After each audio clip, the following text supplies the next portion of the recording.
الله الرحمن الرحیم. د خیبر ترجمان قدرمندو کتونکو السلام علیکم. سنګرخان یم او باور لرم چې روغ جوړ به یې، خوشحاله به یې. قدرمندو کتونکو نن را سره د پښتون تحفظ مومند د چارسدې ضلعې کوارډینیټر نظیب لالا موجود دی. نظیب لالا مونږ له خیبر ترجمان ټلویزیون لا د وخت ورکولو ډېره زیاته مننه. نن به مونږ د نظیب لالا نه معلومات ترلاسه کوو چې دغه په 11 اکتوبر باندې د پښتون تحفظ مومند د بینر د لاندې چې کومه د پښتنو غونډه شوې ده، د هغې په سلسله به ورسره خبرې کوو. په نظیب لالا باندې څومره اف آی آر کټ شوي دي، په کم نوعیت باندې دي، چرته کې دي، د کمو تکلیفونو سره، رکاوټونو سره مخامخ دی. په دغې حوالې سره به هم ورسره خبرې کوو. نظیب لالا اول خو راته دا ووایي چې په 11 اکتوبر باندې د پښتون تحفظ مومند چې کومه غونډه وشولله، نو دغه غونډه اول د حکومتي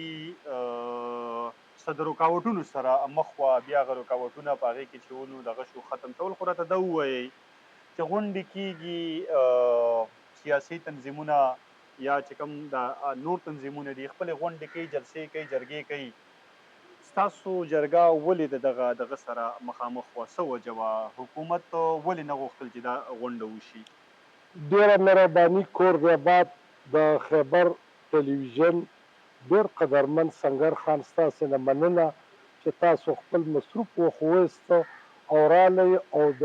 زمونږ خیالات تاسو د خپلې پاڼې نه خورول غواړئ. د دې یو جهان مننه کور رباط. بنیادي طور د پښتون قوم څه عنعنې دي، څه روایات دي. جرګه په دې کې تر ټولو یعنې مهم عنعنه ده چې قوم، وطن، ولس ته ستونزې، مشکلات پیدا شي، نو هغه قوم، هغه ولس راپاسي او دغه خپلو ستونزو د حل لارې چارې او د هغې ستونزو د خاتمې لارې چارې معلومولو دپاره یعنې یو جرګه وکړي. شرع کې هم دا دي چې کوم مشکل راشي تاسې مشوره وکړئ. تاسو مطلب دا دی نو چونکې په جولایي 1 تاریخ زمونږ یو ډېر لوی ملي قهرمان ګیله من په اسلام آباد کې ویشتلی شو، په سر باندې زخمی شو، 3 ورځې په هسپتال کې و. په 10 تاریخ د شپې د هغه نیټه پوره شوه. په 11 تاریخ د هغه جنازه په اسدخیلو وزیرستان کې مقرر شوله. د جلسې په موقع باندې د ټول وطن سیاسي ګوندونه، سماجي شخصیات، مذهبي شخصیات، نور د پی ټي ایم کارکوونکي دا په ډیر لوی تعداد موجود وو. که ووایو چې د جنازو په تاریخ کې به د دې نه لویه جنازه نه وه، نو دا به یعنې سمه خبره وي چې بلکل دقسې ده چې ډیره ستره جنازه وه. منظور پښتین 3 میاشتې پس په 11 اکتوبر د پښتنو د اتحاد، قومي احساس را بیدارولو دپاره، د پیښو مشکلاتو د قوم ته د بدامنۍ د خاتمې دپاره په دې وطن کې مطلب دا دی چې نور مسایل دي زموږ د قوم، د هغې دپاره په 11 اکتوبر جرګه اعلان کړه. د جرګې نصیب په خیبر شوی و. په خیبر کې چې موږ کله یعنې جرګه کوله، سرکاري اهلکار څوک وی محسن نقوي، مرکزي وزیر داخله دا وکړو دا وکړو، به هر کیف ریاست د هغو ادارو زمونږ په کیمپونو حملې وکړي. یو ځل یې موږ نه د لکونو روپو چې کومه دی نو شامیانې او مطلب دا دی چې چترۍ او د هغې سره نور لوازمات یوړل او زمونږ ورکران زخمی کړل، ډزې وکړې، خوف او هراس یعنې پیدا شو. نظیب لالا یو سوال لري چې کله څه مخصوص خلک راپاسي او هغه د ریاست خلاف ناره وهي، هغه وایي چې یاره زه دا ریاست نه منم، زه ځان له یو ریاست جوړول غواړم یا د یو بل ریاست سره زه تلل غواړم. تاسو دا نه ګڼئ چې حکومت به بیا په عمل کې راځي، هغه به اکشن اخلي د داسې خلکو خلاف؟ موږ بنیادي طور په بنو کې په اووه کې پښتنو جرګه وکړه ویل نه موږ هندوستان غواړو نه پاکستان غواړو موږ آزاد پښتونستان غواړو چونکې زموږ سیاسي قیادت د وخت پاکستان ومانه دا صوبه اول کې په سن یو کې NWEP په نامه او بیا دا په پاکستان کې شامله شوه موږ دا نه دي ویلي چې موږ ریاست نه منو منګه د دې ریاست دپاره ډیر زیات کارونه کړي دا اوس خلک وایي کشمیر چې پښتانه قبایل نه وي اوس هم کشمیریان موږ نه دا ګیله کوي چې تاسو موږ پسې رالی بیا د افغانستان دا چې څومره واقعات په دې کې پښتون کارول شوي دي دا په موږ پسې دروغ دي پروپاګنډي دي چې موږ ریاست موږ لومبۍ ناسته د PTM په اوله فروری په اسلام آباد د 1 فروری پورې 2018 او بیا موږ PTM اعلان کړی دی موږ نه ننګرۍ ته ګوتې ور وړي نه سړک بند کړی د PTM ټول تاریخ موږ د جمهوري مزاحمتي تحریک موږ پارلماني سیاست نه کوو موږ مزاحمتي سیاست کوو چې په ریاست کې موږ د دې وطن چې خدای راکړي دي د پاکستان آیین راکړي دي زموږ په وطن کې اوبه دي بجلۍ دي ګیسونه دي 45 معدنیات دي په دې د زموږ د قوم خپل حق باقي موږ چې ریاست مرکز ته کم قومونه نور څه ورکوي موږ به هم ورکوو نظیف لالا ستاسو د وینا مقصد دا دی چې یاره موږ په دې خاوره باندې د دې پاکستان په خاوره باندې د پښتنو د وسایلو خبره کوو هغوی سره چې کم ظلم کیږي کم جبر کیږي هغه چې د هر چا له طرفه کیږي یو مخصوصه ادارې ته ستاسو اشاره نه ده نو ستاسو هم د دغې ظلم او د جبر خلاف ودرېدل یعنې د آزاد پښتونستان یا د یو بل ریاست سره د تلو ستاسو څه خبره دا ګوره سنګر خان په موږ پسې ټولې غلطې خبرې مشهورې شوي موږ چې ریاست په کوم بنیاد جوړ دی که هغه مقننه ده که هغه انتظامیه ده که هغه د هغې بله حصه ده که دا میډیا ده موږ دا ټول د دې ګواه دي چې موږ نه د آزاد وطن خبره کړې نه موږ دا خبرې کړي دي موږ په دې وطن کې خدای پاک موږ له د کابل سیند را کړی د سوات سیند را کړی د دیر سیند را کړی د باړې سیند را کړی د کورمې سیند را کړی د ګوملو سیند را کړی د ریژوب را کړی نور سیندونه را کړي دي اباسین را کړی د سیندو نو آیا په دې به زموږ حق که نه یو طرف ته پنجاب ته په کروڑونو کیوسکې اوبه خیږي بل طرف ته زموږ په لکونو ایکړه ځمکه په کروڑونو ایکړه ځمکه په کوهاټ په بنو په مروت لکۍ مروت باندې په خټک باندې او دغه د خټکو ضلع چې کومه ده کرک باندې دغسې مطلب دا دی چې د شیرانو دی دغسې ټانک دی دغسې د وزیرستان هغې ته اوبه نشته او د دوی ته اوبه هسې خیږي دا چې کومه دی نو جناب بیرج دی دا چشمه بیرج ده دا تونسه بیرج ده بیا د جهلم سیند په ژوندی کې بیا لینکس کینال پنجاب ته وخیږي پنجاب په سن شپېته کې خپلې اوبه په سنتاس معاهده کې په هندوستان خرڅې کړي د دې وطن کې د هغه ناقوب زمونږ د سند او د پنجاب ټولو بخر د پښتون په ځمکه دی یو پیسه موږ له څوک نه راکوي نو موږ د خپلو وسایلو او زموږ په وطن پردي جګړې د ډالرو جګړې دا اوس وایو موږ وایو تاسو وایي اداره موږ ادارو ته ګوتې نه نیسو خو حمید ګل وایي د کرنل امام وایي ضیاءالحق وایي بل وایي که ته کتابونه وې چې موږ یې تا ته په کتابونو ثابته کړو چې دا خلک موږ جوړ کړي بابر صاحب په 83 کې دا خلک راوستل دلته په یو کم اتیا کې د CIA ریپورټ دی چې موږ د افغانستان نه د افغانانو د راکاډه کولو باندې $1 ارب ولګول دلته کیمپونه جوړ کړو دلته یو مرکزونه جوړ کړو بیا ورته دغه ورکړه بیا بل دوی په خپله وایي دا دوی په انټرویوګانو کې ویلي دي زه د ځانه خبرې چا پسې نه کوم او جنګ و دغه مطلب دا دی د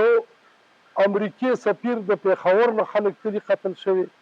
نجیب لالا دا ټولې ستاسو چې کومې خبرې دي نو که دې نه دا د آزاد پښتونستان دا خبره لرې کړی شي او یا ته دا خبره لرې کړی شي چې مونږ د افغانستان سره یو څنګه چې تاسو چې دا زمونږ خبرې نه دي زموږ خلاف یو پراپګنډه ده ستاسو دا ټولې مطالبې باقي چې دي نو دا جایز دي جی ګوره سنګر خانه موږ دا وایو پیرنګي په 1896 کې موږ د خپل تاریخي ټاټوبي افغانستان نه راجل کړي پیرنګي چې ته په کار و چې پښتون افغان ته خپله خاوره واله شوي موږ نوي قصې لانجې په دې شرط موږ منلي چې د باچا خان اولنی تقریر د کراچۍ د اسمبلۍ وګوره چې موږ د دې برخه شو موږ څوک نه مني زموږ لیډران زموږ گورنران آیات خان قتل کو ارباب سکندر خان قتل کو دلته مطلب فضلیه ختم کو یو سوال دغسې خو د هغوی هم لیډران قتل شوي دي د سن نه بېنظیره تللی ده د سن نه ذوالفقار علي بټو تللی دی نو خلکه خو وژلی کېږي په ګوره دا که څوک دلته وایي دهشتګردي موږ دلته په اراده د آمدن د پیسو دپاره روانه کړې موږ د افغانستان شپږ یا اووه ګاونډیان په ایران کې دهشتګردي نشته اذربایجان کې نشته دی په ازبکستان کې نشته تاجکستان کې نشته چین کې نشته یو ګوټ د واخان سره د هندوستان سم د افغانستان لګېدلې هلته نشته او دلته مثال دهشتګردي ده خو دې کې څه چل دی که نه موږ دا وایو چې بېنظیره هم ځای تېر شوې ذوالفقار علي بوټو عین ساز کړ فوجونه یې راخلاص کړه د دوی دپاره دغسې که دا نورو موږ دا وایو هغه یو محکوم او مظلوم ملت دی قوم دی موږ دا وایو چې د دې شاته یو لوی دماغ دی هغه په دې کار کوي موږ د پنجاب د ولس سره دا بدنیتۍ نه ساتو چې کوم مثال ولس دی په خپل ژوند دی حق پیدا کړي خو زموږ دپاره لالا دې ځای کې یو ستاسو په دې اوسنۍ خبره کې او د جرګې په تقریرونو کې تضاد دی په جرګه کې زه خپله باندې تللی یم هلته کې چې څو ورځې جرګه وه ما په خپله باندې هلته کې کوریج به کوو نو په هغې کې به تقریر شروع کېده د پنجابي خلاف او ختمېده به د پنجابي خلاف نو دا دوه خبرې تضاد دی تاسو وایئ چې موږ د پنجاب د سنګر خانه موږ په جرګه کې جنډې بندي کړي دي هم د پاټو او هم نورې دلته خلک اوس د امریکې بیرغې پورته کوي څوک غږ نه کوي خلکو د انګلینډ سټیکرې په تندو په سینو لګولي څوک غږ نه کوي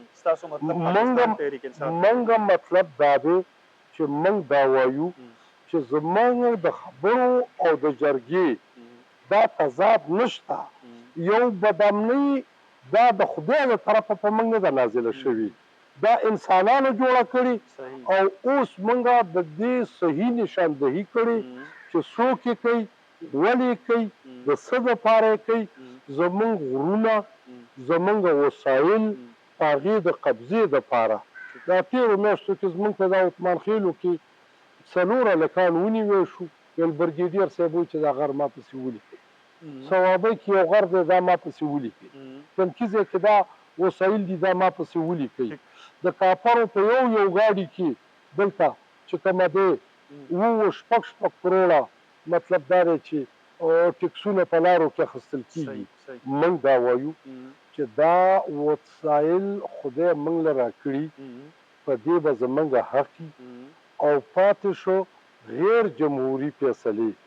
اوس خلک وایي د بوټو قتل دا عدالتي قتل و بېنظیرې قتل هم دغسې پوزیشن کې موږ دا وایو که د هندوستان د جنا صاحب واقعیت شوي که د لیاقت علي واقعیت شوي دي که دا نور واقعیت شوي دا خلکو په ارادو کړي موږ دا نه وایو د قوم په صفت موږ نسل پرست نه یو موږ به په دې ګاونډ کې د یو قوم 2 3 5 سره تعلق وي پښتانه ډېر په دې کې یعنې د قومونو د تعلق بنیادي ټکي دا دي چې دا د پرامن بقایبه هم په بنیاد د دو طرفه ګټو په بنیاد مطلب دا دی او په امن باندې قومونه ژوند وکړي دې ته ښه ګاوړ وي ښه تعلق وي د هند او د چین تعلق کېدی شي زموږ نشي کېدی د ایران او د قبلي د ترکي پورې د قومونو کېږي زموږ نه کېږي اخر دا څه وجه ده دلته هغه شعارونه خپل شوي چې د هغې نه فتنې جګړې رازېږي او زموږ د قومونو ذهنونه په هغې خرابول کېږي نو لهذا موږ په خپل قوم کې موږ په جرګه کې چې موږ دا نه وایو نو آیا دا ګناه موږ کې ده زموږ بچي مسافر دي په وطن روزګار نشته وجه دا ده زموږ په وطن کې صنعت نشته 333 کیلومتره د لاهور نه د جیلمه پورې خاوره د اسلام آباد ته رارسي په دې کې ته د شپې په هوا کې سفر وکړې په جاز کې نو هلته ورځي زموږ په وطن کې توره تېرۍ دلته د کاواساکي کارخانه وه ساکوب کې ختم تخبې کې کارخانه وه ختم چارسده کې د کاغذ میلو ختم د ګنو میلو هغه ختم مطلب دا دی چې نور زموږ په سلک میلونه اته د بره سلک سوات کې هغه ختم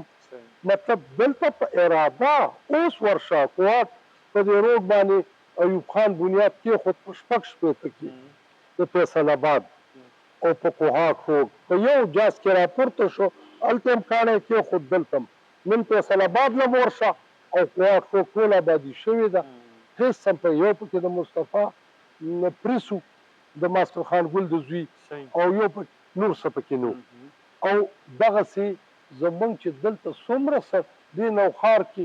صنعتي بستي وه غونډه ختم شوه د مون نه ختم شوه نو موږ په اراده دغسې موږ بې تعلیمه دغسې مطلب دا دی موږ بېروزګاره یو دغسې نور نو د دې بنیادي وجې دي هغه موږ کشف کړي هغه موږ معلومي کړي دي چې کله ریاست د خپلو اولسونو د خیر کار کوي دا کارخانې 1000 کاله پخوا په امریکا روس چین کې نه وي دا خلک ترقي کوي هندوستان ترقي وکړله بجلي هلته داسې ده بل شی داسې دا چې ورته فکر وکړي زموږ نه څوک خپل معدنیات زموږ قبضه شوي دي او څوک یې نه راکړي نظیب لالا د دغه سلسله کې د دغه چې کوم د پی ټي ایم هلې ځلې دي په هغې کې در باندې موجوده وخت څومره اف آی آرز دي څومره پرچې دي او کم ځای کې دي او د کم نوعیت دي 10 واره په پی ټي ایم کې د سن 18 نه پس گرفتار شوي د اسلام آباد د پروس کال د اګست کیسونه دي را باندې 2 یا 3 اف آی آر دي دغسې د باجوړ اف آی آرونه دي را باندې للیتا او ریحان زیب او بل کې تخرونه کړي بیا وروستو تلي دغه د ماکې والا سینیټر چې فلمونو د هغې بیل کیس دی بیا د هغې نه پس په ټانک کې مې په جلسه کې تقریر کړی د هغې بیل کیس دی په پېښور کې چې مې څه سرګرمۍ کړي د هغې بیل کیسونه دي اوس په دې جرګه کې د ریګي ماډل ټاون په تاڼه کې 2 اف آی آرونه دي او دغسې په نور هم را باندې مانه ذهن نه وځي کیسونه دي او شیرالپور کې اچولی ما امپیوګانې په دې 4 ځل یا 3 ځل را باندې په کور چاپې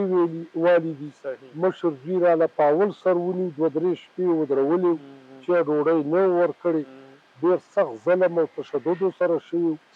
بیا یې راله په کور چاپه بله وواله بیا یې راله بل زوی پېښور کې دریا خان د یونیورسټۍ سټوډنټ ته ونیو 15 شپې د پېښور په جیل کې وکړلې په هغه باندې دغه دي او دا وخت را باندې مطلب دا دی چې دغه کیسونه دي اوس انشاءالله چې موږ ای کورټ سره رابطه او دغه کړې ده او موږ په شیرالپور باندې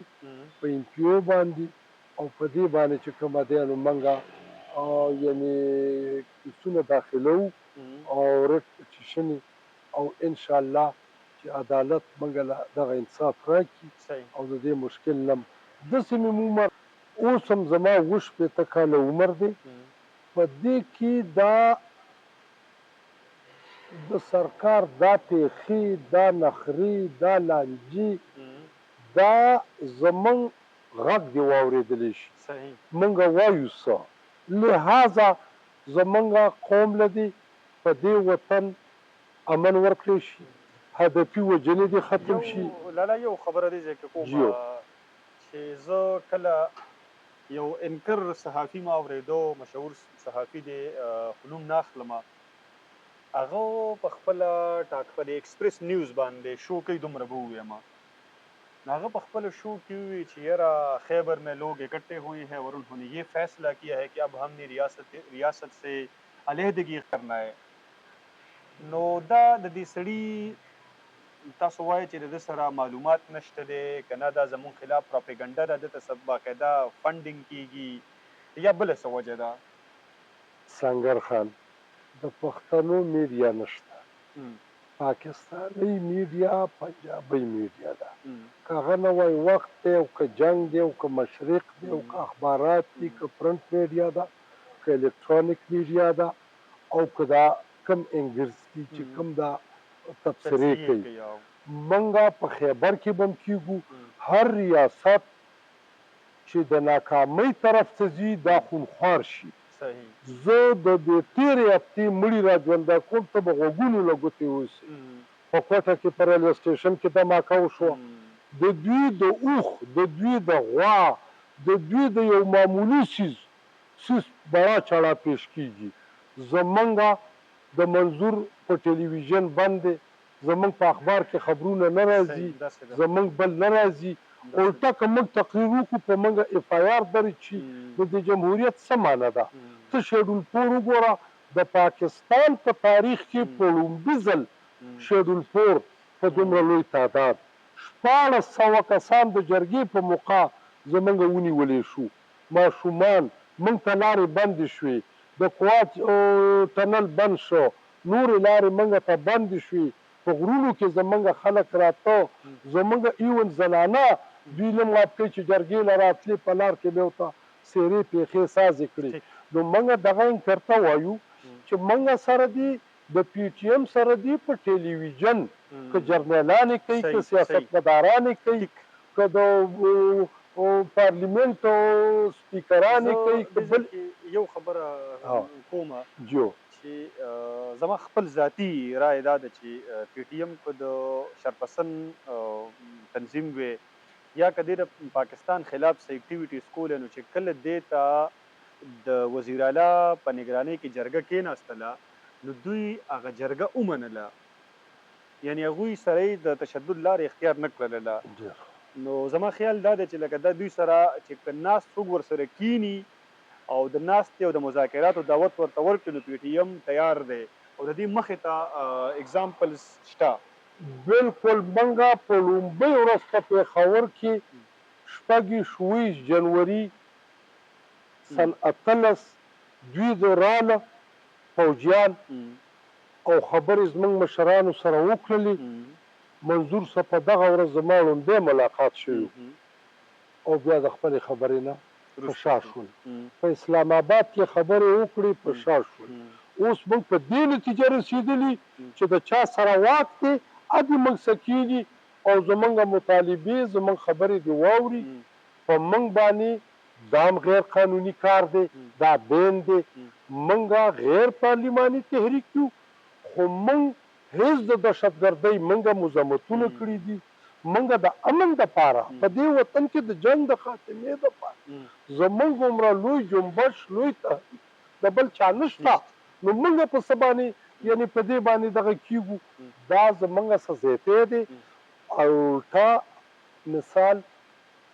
ریاست دا خلق نورو لارو ته دیکه کول غواړي موږ ته په دې تشویش دی او خفقان دی چې به زموږ جمهوري مطالبې دي قومي مطالبې دي انساني مطالبې دي د دې دپاره چې واک د چا څه ید راشي په میدان دې کیني که زموږ کومه خبره ناټیکه وه په جرګه مشوره مذاکراتو کې خلک وایي دا نه او دا موږ د دې په حق کې مثال چې خبرې وکړو نظیب لالا دې ځای کې یو څیز کلیر کول غواړم چې چې د پی ټی ایم په دې خلکو کې په خپله هم څه داسې څه کنفیوژن دی، څه تذبذب دی، هغوی خپله هم څه کلیر نه دي. تاسو سره زما خبرې وشوې، تاسو هم وایئ چې یاره زموږ د آزاد پښتونستان هېڅ قسمه څه خبره نشته دی. د منظور پښتون سره زما خپله انټرویو شوې ده، هغه کلیپ موجود دی زموږ په دې چینل باندې. هغه هم وایي چې زما د آزاد پښتونستان هېڅ قسمه خبره نشته دی. خو د پی ټی ایم یو بل لیډر دی، نامه نه اخلم، د هغه سره زما خبرې شوې وې آف کیمرا، زموږ خبرې چې کېدې، نو هغه دا خبره وکړله چې فی الحال مونږ د آزاد پښتونستان مطالبه نه کوو. کله چې مونږ داسې څه سټیپس دي چې یو هغه صحیح وخت راورسي نو بیا به مونږ کوو. نو دا څنګه؟ ګوره دا خواهشات امکانات دا الی چې د اصولو لار بنده کړي. جرګه زموږ عنانه وه، دا جرګه کې 4 کسه وویشتلی شو، رمضان شهید شو، بل مانه نومونه هېرېږي، 12 کسان زخمیان شو، نه سرکار منګله. موږ صرف د صوبایي حکومت دا یوه خبره چې که بېوسه و که هر څه و، خو موږ له تنبو هم را کړی دی، موږ له درۍ هم را کړې ده، بیا د اسمبلۍ نه قرارداد هم پاس کړی دی. په 24 اکتوبر صوبایي کابینې هم زموږ د مطالبو ملاتړ کړی دی. د ګنډپور د حکومت د کور آبادي چې دې سه هو نور به هم خپله مرسته موږ سره دوامداره ساتي چې دا شیډول 4 هم ختم کړي، دا امپیوګان هم ختم کړي. موږ جمهوري خلک دا خو د دوی په دې جمهوري حکومت پورې خندا ده چې ته چاله د جلسې حق نه ورکې، د جلوس حق نه ورکې، د پریس کانفرنس حق نه ورکې، مقدمې. نو موږ وایو چې دوی د خپلې مرستې دغه وساتي او د پی ټي ایم د مشرانو باقي موږ دا خبرې مبرې نه کوو، نه دا کوو. هو چې زموږ د سیاست لارې بندې شوې، یو نسل به راپورته شي. دا پی ټي ایم نه موږ پوسټر چاپ کړی، نه موږ بل چاپ کړی، د شمار به م 1 درزن جلسې کړي او ولسونه موږ پسې ودرېده. بله ورځ په سوات کې د تیر اپریشن د سن 8-9 د نس د اپریشن په نامه د کانجو ایرپورټ سره اجتماعي خبر راختلی دی، په سوونو مړي پکې دي، هډوکي دي، راشه چې ته اوس یې وښیم چې دا پوزیشن دی. اخر سواتیانو څه ګناه کړې؟ صرف ولې سوات یې ونه مانه او د پاکستان شمولیت یې ګناه ده چې پاکستان کې ولې شامل شو. دغسې موږ دا وایو چې ریاست دی سترګې وغړئ، سمه لار دې والي. موږ له چې خدای سره کړي دا زموږ او زموږ د نسل او د بچو حق دی. دوی له موږ سره شریک پاکستان چلو، خو که دوی چلوي او په دې کار نه کېږي چې مثاله تا پسې مې شیډول 4 کو، بل کو، بل کو، په خپله به خلک بیا راپاسي او نورې خبرې به شروع کړي چې ته جمهوریت او حق نه ورکوې. آخري سوال کومه، زه د پی ټي ایم د دې 11 اکتوبر نه مخکې چې دوی کوم د جلسې جرګې کولې، دا خلکو ته یې دعوتونه ورکول، په دغه کې زه تللی وم د خپل میډیا ټیم سره، موږ د هغې کوریج کوو. هغې کې دا مطالبه هم رالی، تجویز رالی چې فوج ته هم په دې جرګه کې د شمولیت بلنه ورکول پکار دي، چې هغوی هم راشي موږ سره په دې کې شمولیت وکړي. خو بیا وروسته نیم خبر شوی چې دوی ته شمولیت ورکړلی شوی دی، نه دی ورکړلی شوی، نو دغه لږه واضحه کوي. موږ په دعوتنامه کې دا نه دي لیکلي، خو څنګه چې موږ د پارلیمنټ څخه بحث کوو، دا اوسنی جرنیل د خپل ټیم راولي او موږ اوس هم تیاري، د کور کمانډر هم خپل میلس ته تیاري.